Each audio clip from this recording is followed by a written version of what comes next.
Hello बच्चों, let's see the question. The oxidation number of sulfur, chromium and nitrogen in H2SO5, Cr2O7 2 negative and NO3 negative respectively are. तो first of all इस question में जो हमारा की concept रहेगा मैं सबसे पहले उसे डिस्कस कर लेती हूँ. So the key concept here is all about oxidation number. तो ऑक्सीडेशन नंबर क्या होता है? May be define as the charge present on element in their combined state. Got it?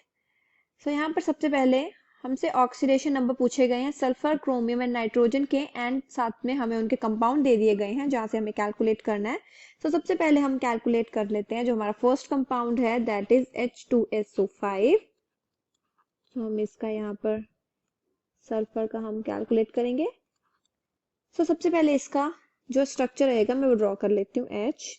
HOS double bond O double bond ONH.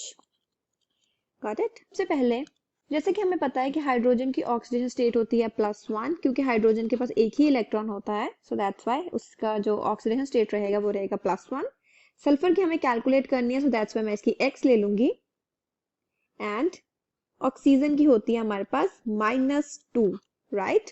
क्योंकि हमारे पास जो oxygen का atomic number होता है वो होता है 8. एंड अगर मैं इसके इलेक्ट्रॉन शेल में पुट करना चाहूँ तो वो किस तरीके से आएंगे? 2 and 6. तो इसके वैलेंस शेल में कितने इलेक्ट्रॉन्स है? That is 6. तो इसको कितने इलेक्ट्रॉन्स चाहिए अपना ऑक्टेट कंप्लीट करने के लिए? वो है 2. सो दैट्स व्हाई इसका जो ऑक्सीजन स्टेट रहेगा वो है -2. Got it? तो सबसे पहले हम यहाँ पर क्या देखेंगे कि जो हमारे पास ये 3 ऑक्सीजन है, सबसे पहले हम इन्हें अलग से कैलकुलेट करेंगे. 2 इंटू +1 प्लस X जो सल्फर की हमने ली हुई है ऑक्सीडेशन स्टेट, प्लस 3 इंटू -2. सो ये 3 ऑक्सीजन एंड उसका charge -2 plus 2 into -1.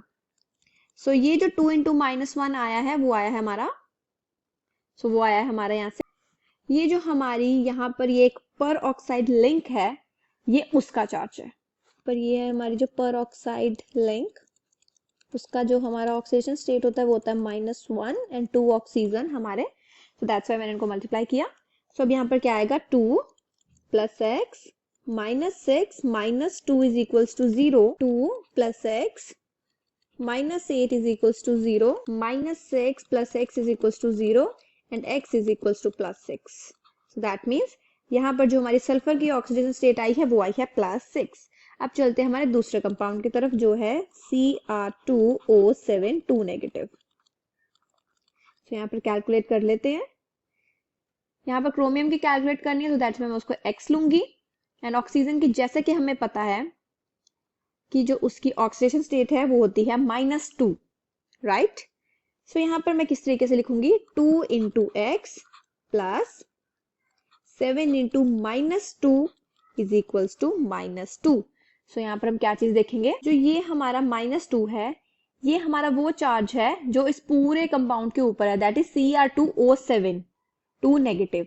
So that's why मैंने इसको लिखा है is equals to -2. Got my point? 2x -14 is equals to -2. 2x is equals to 12. x is equals to +6. So यहाँ पर chromium की हमारे पास ऑक्सीडेशन स्टेट क्या आ गई है? +6. तो हमारे पास पड़ा है जो हमारा third compound that is NO3 negative, right? Again यहाँ पे हमें नाइट्रोजन की पूछी गई है तो मैं यहाँ मैं X ले लूंगी. ऑक्सीजन की जैसे कि हमें पता है होती है -2, तो कैलकुलेट कर लेते हैं. X plus 3 into -2 is equals to -1. So ये -1 कहाँ से आया? जो NO3 नेगेटिव, जो ये नेगेटिव है that's why it is equals to -1. X -6 is equals to -1. X is equals to +5. So यहाँ पर नाइट्रोजन की ऑक्सीडेशन स्टेट क्या आ गई है? +5. So जो हमारा करेक्ट ऑप्शन है that is C, +6 +6 and +5. I hope you understood the problem well. All the best.